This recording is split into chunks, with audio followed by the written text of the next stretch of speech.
you're going to be charged like India and Pakistan. It would have been a nuclear war, in my opinion. They were really going at it.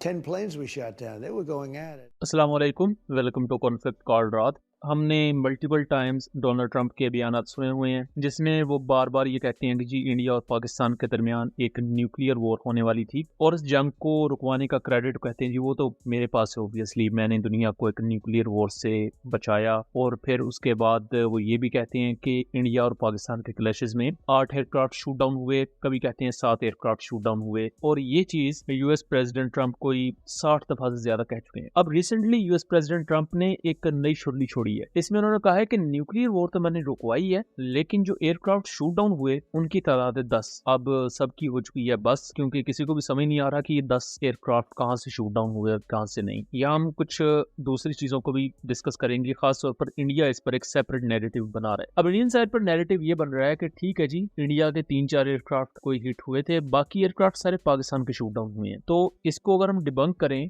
Trump किस तरह का शख्स है। जब से वो president बना है हम जानते हैं कि वो शख्स है वॉल लिफ्टिंग पसंद करने वाला, कि आप उसकी तारीफें करते जाओ, वो बंदा बड़ा खुश होता है, उसे मैटर नहीं करता कि डिप्लोमेसी क्या है। हम ये देख चुके हैं कि यूक्रेनियन प्रेसिडेंट ज़ेलेंस्की को एक दफ़ा बुलाया गया ओवल ऑफिस में, वहाँ उस बेचारे की बेइज्जती कर दी गई। फिर अगली दफ़ा जब आया तो उससे शीरो शक्कर हो रहे हैं। फिर इसी तरह पाकिस्तानी हुकाम की तरफ से ट्रंप की ज़रा तारीफें की गई तो ट्रंप ने कहा कि भाई पाकिस्तान बड़ा अच्छा मुल्क है और ये वो। और उसके बाद उससे सबसे ज़्यादा गुस्सा तो ये था कि इंडिया रशिया से ऑयल वगैरह खरीद रहा है, रशिया से डिफेंस डील्स कर रहा है, वो बिलियंस ऑफ डॉलर्स जो कि यूएस को मिल सकते थे वो रशिया जाएंगे। तो प्रेसिडेंट ट्रंप ने बारहा ये बात कहनी शुरू कर दी कि भाई देखें, इंडिया के 7 से 8 एयरक्राफ्ट शूट डाउन हुए और एग्जैक्ट वो सेम फिगर था जो पाकिस्तान भी क्लेम कर रहा था। इसकी वजह से इंटरनेशनली भी बार बार ये इंडिया से क्वेश्चन किया गया कि भाई आप एटलीस्ट बता दें कि आपके कितने एयरक्राफ्ट शूट डाउन हुए हैं पाकिस्तान के खिलाफ, ताकि क्लैरिटी आ जाए, जिस पर इंडियन जो ऑफिशियल्स हैं, चाहे वो सिविलियन ऑफिसर्स हों चाहे वो मिलिट्री ऑफिसर्स हों, वो फेलियर का शिकार रहे किसी भी किस्म का एग्जैक्ट नंबर देने में। और यही वो वजह है कि इंडियन एयरफोर्स की क्रेडिबिलिटी पूरी दुनिया में बहुत ज्यादा खराब हुई। अब करंटली ट्रंप ने जो 10 एयरक्राफ्ट का बयान दिया है, मेरे नजदीक, ये मेरा जाती ओपिनियन है, गलत भी हो सकता है, ये एक एग्जैजरेशन हो सकती है, प्लस ये इंडिया को अगेन अंडर प्रेशर लेने की एक सिंपल सी निंजा टेक्निक है। क्योंकि अभी इंडिया ने यूएस के साथ होने वाली ट्रेड डील में क्या तय किया है कि भाई इंडिया पर 50% से टैरिफ कम करके 18% पर आ जाएगा।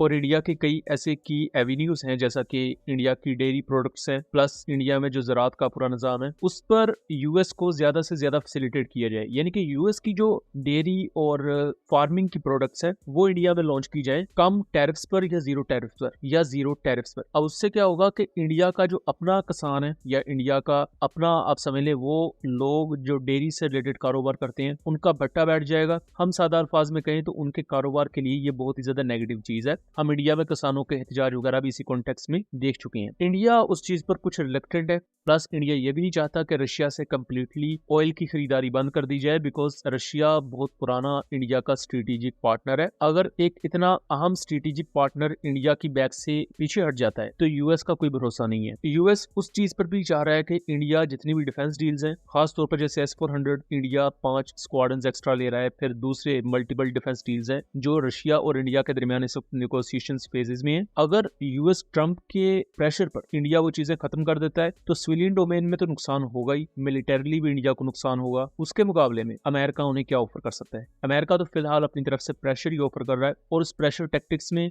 प्रेसिडेंट ट्रंप ने इजाफा इस तरह कर दिया है कि पहले 7-8 एयरक्राफ्ट कह रहे थे, अब उन्होंने 10 एयरक्राफ्ट कह दिए हैं। और इंडिया वाले इतने कोई बेशरम किस्म की, खासतौर पर इनका मीडिया, मैं उनकी बात करूं, उन्होंने अब नैरेटिव इस पर यह चला दिया है कि जी देखें, हमारे तो 3-4 एयरक्राफ्ट गिरे थे, बाकी एयरक्राफ्ट पाकिस्तान के गिरे हैं। तो बंदा ना वो बात करे जो किसी को समझ में भी आए या किसी का दिमाग उस चीज को एक्सेप्ट कर ले। जहां तक बात है पाकिस्तान के एयरक्राफ्ट शूट डाउन होने की, ना तो ऐसा कोई रैकेज है, ना इंटरनेशनली या थर्ड पार्टी ऑब्जर्वर की तरफ से इस चीज को एक्नॉलेज किया गया है कि पाकिस्तान का कोई एयरक्राफ्ट शूट डाउन हुआ है। तो वो चीज तो वही गलत साबित हो जाती है। दूसरी चीज, जैसा कि मैंने बात की कि ये एक प्रेशर टैक्टिक्स है जो कि यूएस प्रेसिडेंट अपना रहे हैं, और इसका सिंपल एज दैट मकसद ये है कि इंडिया को और अंडर प्रेशर लाकर इंडिया की तरफ से जीरो टैरिफ्स करवाए जाएं और इंडिया के जो रशिया के साथ डील्स हैं वो कैंसिल करवाई जाए। Simple as that. इसका यही एक सिंपल सी चीज है जो अभी मुख्तलिफ ऑब्जर्वर्स, मुख्तलिफ एनालिस्ट क्लेम कर रहे हैं। और इसके अलावा कोई भी आपको इस तरह की कहानी सुना रहा है कि इसका मकसद ये है या पाकिस्तान के साथ ये हो हो गया या इंडिया के इतने एयरक्राफ्ट, तो वो सिर्फ कहानियां हैं। सो दोस्तों, ये था एक एनालिसिस। उम्मीद करता हूँ चीजें क्लियर रही होंगी। वीडियो पसंद आई हो तो इसे ज्यादा से ज्यादा शेयर कीजिएगा ताकि इस तरह की मजीद इन्फॉर्मेटिव वीडियोस हम आपके लिए लेकर आ सकें। मिलेंगे अगली वीडियो में, तब तक के लिए अल्लाह हाफिज।